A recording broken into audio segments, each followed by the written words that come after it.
Hi, I'm going to transform this equation and make it simpler to see if I can get a solution that will make this true. So first I notice there's a number outside of the parentheses. So this tells me that I need to use distributive property. 2 gets multiplied to x, 2 gets multiplied to the positive 1. 2 times x is 2x, 2 times positive 1 is positive 2. Finish writing out my equation. Looks pretty simple here. I notice that my constant here is a positive 2 on the left side, and it's a negative 3 here on the right side.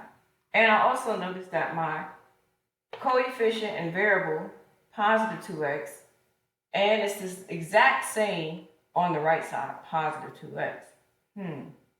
I wonder about this. So let's see. What happens if I put all my variables on one side?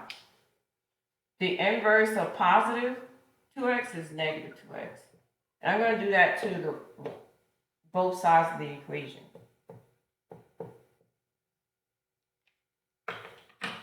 So here I see 2x minus 2x, that cancels to 0.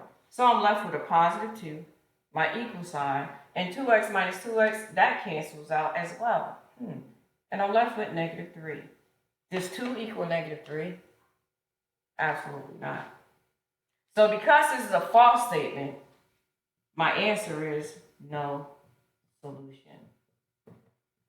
So no matter what I try to substitute in to the equation, even if I tried 0, 2 times 0, 0, plus 2, it's going to give me 2. 2 times 0, 0, minus 3, still going to leave me with negative 3.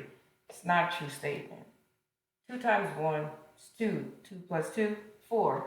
2 times 1, 2. 2 minus 3, negative 1. So I still wouldn't end up with any type of solution.